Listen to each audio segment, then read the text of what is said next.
Après une tournée en Amérique du Nord, Marius Petipa revient à Bordeaux.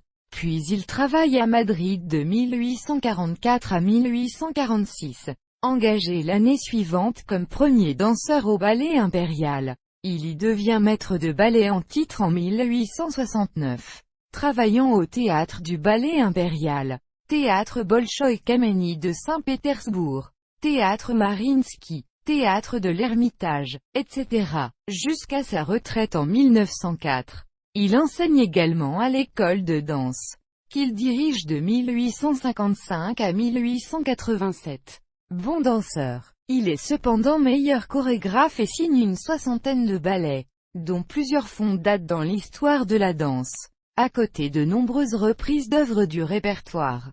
La fille mal gardée, La Sylphide, Paquita, Coppelia ou Gisèle. Il crée des ballets qui vont entrer dans le répertoire classique des grandes institutions.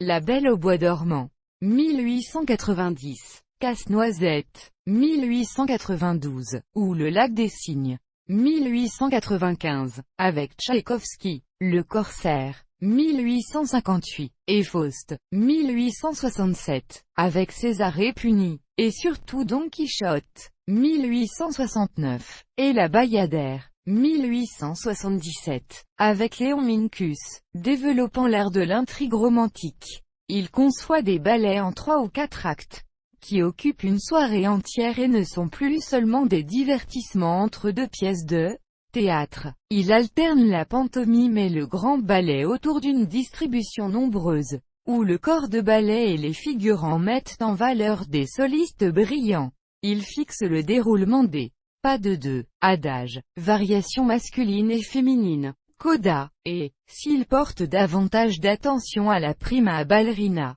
il oblige les 2 partenaires à un travail conjoint très précis et empreint de virtuosité, s'inspirant tantôt des anciens ballets d'action, tantôt de scènes à caractère traditionnel, italien, espagnol, polonais, russe, etc. Il aura su donner au ballet romantique toute son ampleur et sa vigueur, à tel point que son œuvre constitue encore aujourd'hui la base du répertoire des grandes compagnies classiques et que de nombreuses variations extraites de ces ballets sont toujours au programme des grands concours de danse.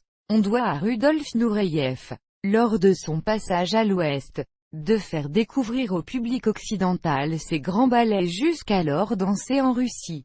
La Bayadère, Raymonda, Don Quichotte,